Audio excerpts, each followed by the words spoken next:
अस्सलाम वालेकुम dear students. आज का हमारा टॉपिक है पेरिफेरल नर्वस सिस्टम PNS। इसको आज हम डिस्कस करेंगे।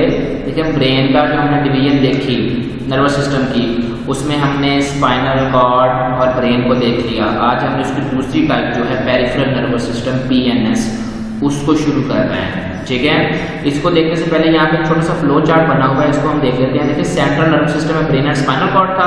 अब उसके बाद पेरिफेरल नर्वस सिस्टम, जो नर्वस सिस्टम आउटसाइड का स्पाइनल कॉर्ड और ब्रेन, यानी कि जो इनके बायोलॉजिकल है, इनके साथ कनेक्टेड तो है लेकिन वो स्पाइनल कॉर्ड और ब्रेन से अलग है।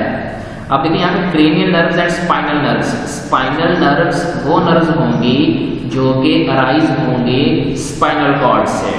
ठीक है, इसकी डेफिनेशन हम लिख लेंगे, the nerves that arise from the spinal cord is called spinal nerves. तो ये 31 पेयर्स होती हैं। और cranial nerves, the nerves that arise from the brain are called cranial nerves. और ये 12 पेयर्स 12 पेयर्स होती हैं। ठीक है, ये दोनों हमें डेफिनेशन आनी चाहिए। अब इसमें देखिए जो है नर्व्स हैं पेरिफेरल नर्वस सिस्टम में सेंसरी पाथवे और मोटर पाथवे बनाते हैं। मोटर पाथवे आपने जो बनाएगा दो, सोमैटिक और ऑटोनोमिक। ऑटोनोमिक जो नर्वस सिस्टम है वो फिर फर्दर आगे डिवाइड होगा सिंपैथेटिक नर्वस सिस्टम में और पैरासिम्पैथेटिक नर्वस सिस्टम में। इसको हम डिस्कस करते हैं। The peripheral nervous system PNS is composed of nerves and ganglia. ये नर्व्स और गैंग्लिया से मिलकर बने होते हैं। ये गैंग्लिया की डेफिनेशन आगे आ रही है। Ganglia are the clusters of neuron cell bodies outside CNS। ये देखिए यहाँ पे क्लियर हो जाएगा कि यानी कि न्यूरॉन्स की सेल बॉडीज का एक क्लस्टर है, गुच्छे की लाइफ में स्ट्रक्चर है outside the CNS, central nervous system से बाहर, बॉडी के किसी भी पॉइंट पे हो सकता है। नर्व्स अराइज और leads to brain and spinal cord से they are named as cranial and spinal nerves. यानी कि nerves arise from the brain, जो ब्रेन से अराइज होंगी वो क्रेनियल नर्व्स, और arise from the spinal cord और स्पाइनल नर्व्स। ये आपके नीचे आ गया। Human have 12 pair of cranial nerves and 31 pairs of spinal nerves. इनको हमने अच्छे से याद कर लेना है। Some cranial nerves are sensory, some are motor and some are mixed. ठीक है, on the other hand all spinal nerves are mixed nerves. जो क्रेनियल नर्व्स हैं उनमें कुछ सेंसरी हैं, कुछ मोटर हैं और कुछ मिक्स्ड हैं, लेकिन जो स्पाइनल नर्व्स हैं वो तमाम की तमाम ही मिक्स्ड नर्व्स हैं। MCQs के लिए बॉक्स देखेंगे। स्पाइनल कॉर्ड इज रफली 40 centimetre long and about as wide of your thumb for most of its length. यानी कि जो स्पाइनल कॉर्ड है वो 40 सेंटीमीटर लंबी होती है और आपकी जो थंब है, अंगूठा जो है इसका, यानी कि इसका साइज इतनी यानी कि चौड़ी हो सकती है। The cranial and spinal nerves make 2 pathways. अब ये 2 पाथवे बनाएंगे, सेंसरी पाथवे और motor pathway. Sensory pathway conducting impulses from receptor to CNS and motor pathway conducting impulses from CNS to effectors. ये वही बात है जो हम ऊपर डिस्कस कर रहे हैं। Motor pathway makes 2 system. अब मोटर पाथवे जो है ये 2 सिस्टम बनाएगा। ये देखें मोटर पाथवे, सोमैटिक और ऑटोनोमिक। पहले इनको डिस्कस करते हैं, उसके बाद इनके आएंगे। सोमैटिक नर्वस सिस्टम को देखते हैं। It is responsible for the conscious and voluntary actions. वो एक्शंस जो कि हमारे कंट्रोल में हैं, सोमैटिक नर्वस सिस्टम उनको कंट्रोल कर रहा है। It includes all of the motor neurons that conduct impulses from CNS to skeletal muscles. ये उन इंफॉर्मेशन को हैंडल करेगा जो कि स्केलेटल मसल्स के साथ हैं। ठीक हो गया। नेक्स्ट है हमारे पास दूसरा autonomic nervous system. It is responsible for the activities which are not under conscious control. ये वो एक्टिविटीज हैं जो कि हमारी कंट्रोल में नहीं होती, यानी कि हमारी ख्वाहिश के मुताबिक नहीं होती। मसलन heart beat, breathing, digestion of food, ये सारे एग्जाम्पल्स यहाँ पे आगे आएंगी, हम इनको देख लेंगे।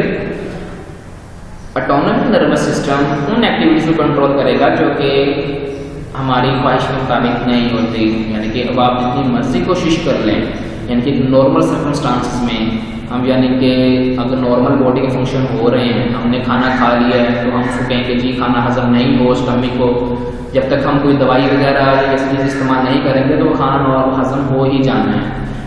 हार्ट बीट, दिल का धड़कना, नॉर्मल सर्कमस्टांसेस चल रही है तो दिल ने धड़कता ही रहना है, उसकी हार्ट रेट जो है वो कम या ज़्यादा हो सकती है, वो हम रोक नहीं सकते। रोक उसी सूरत में रुकेगी जब यानी कि हम कोई मेडिसिन वगैरह इंजेक्ट करेंगे बॉडी में, ठीक है। It consist of motor neurons that send impulses to cardiac muscles, smooth muscles and glands. ये अब कार्डियक मसल्स जो दिल के मसल्स होते हैं दिल में मौजूद, वो स्मूथ मसल्स जो कि हमारी एलिमेंट्री खुराकी नाली में हम बंद होंगे, और ग्लैंड्स होते हैं। Autonomic nervous system comprises of sympathetic nervous system and parasympathetic nervous system. अब हमें जो क्वेश्चन आ जाता है, right a note on autonomic nervous system and explain its types, ठीक है। तो हम इसको लिखने के साथ इसकी ये दो टाइप्स हैं लिखेंगे, सिंपैथेटिक नर्वस सिस्टम और पैरासिम्पैथेटिक नर्वस सिस्टम। एक क्वेश्चन तो इस तरह से बन जाता है और दूसरा क्वेश्चन फिर इस तरह से भी आ जाता है, write the actions of sympathetic nervous system and write the action of parasympathetic nervous system, ठीक है। Sympathetic nervous system prepare body to deal with emergency situation. जो सिंपैथेटिक नर्वस सिस्टम है वो बॉडी को प्रिपेयर करता है इमरजेंसी सिचुएशन के लिए। This is often called fight और फ्लाइट रिस्पॉन्स, इसलिए इसको फाइट और फ्लाइट रिस्पॉन्स भी कहते हैं। अब सिंपल सी एग्जांपल ले लेते हैं हम यहाँ पे कि अगर फाइट और फ्लाइट, अगर तो यानी कि रिस्पॉन्स जो है जो स्टिमुलस आया है उसको बॉडी हैंडल कर सकती है, देन तो वो उसके अगेंस्ट फाइट करेगी। लेकिन अगर वो उसको हैंडल नहीं कर सकती तो फ्लाइट, वो उसको वहां से छोड़ के भाग जाएगा। आमतौर पर जो सिंपल अगर एग्जाम्पल इसको ले रियल लाइफ के साथ कि अगर 2 से 3 लोगों की आपस में लड़ाई हो जाती है और उनको मारने के लिए काफी सारे लड़के आ जाते हैं, इकट्ठे सारे हो गए, तो क्या होगा कि जब अगर तो उनमें ताकत है उनको हैंडल करने की, देन तो वो उसका मुकाबला करेंगे, अदरवाइज वहां से भाग जाएंगे, ठीक है। तो सेम ही कुछ इसका भी इसी तरह से ही प्रोसेस होता है। ड्यूरिंग एन इमरजेंसी सिचुएशन, अब इमरजेंसी सिचुएशन के दौरान कौन से जो एक्शंस हैं वो लिए जाएंगे, this system take necessary actions. For example it dilates pupils, हमारी जो आँख के जो आई बॉल है इसको वो फैला देगा, हमारी जो नज़र है वो धुंधली हो जाएगी, ठीक है। एक्सेलरेट हार्ट बीट, जो हार्ट बीट है हमारे दिल की धड़कन को तेज कर देगा। इंक्रीजेज ब्रीथिंग रेट, हमारे सांस का जो प्रोसेस है वो भी बढ़ जाएगा। एंड इनहिबिट डाइजेशन, और जो हमारी डाइजेशन है वो रुक जाएगी।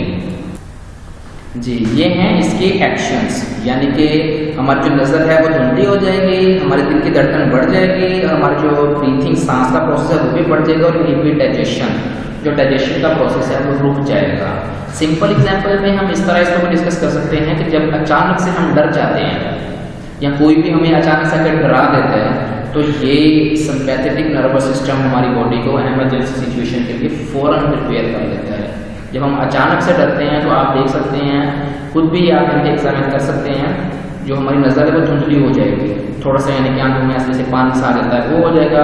हमारी दिल की धड़कन अचानक बढ़ जाएगी, जब दिल की धड़कन बढ़ेगी तो हमारा सांस भी बढ़ जाएगा, और उस टाइम कुछ टाइम के लिए जो हमारी डाइजेशन है वो भी रुक जाती है।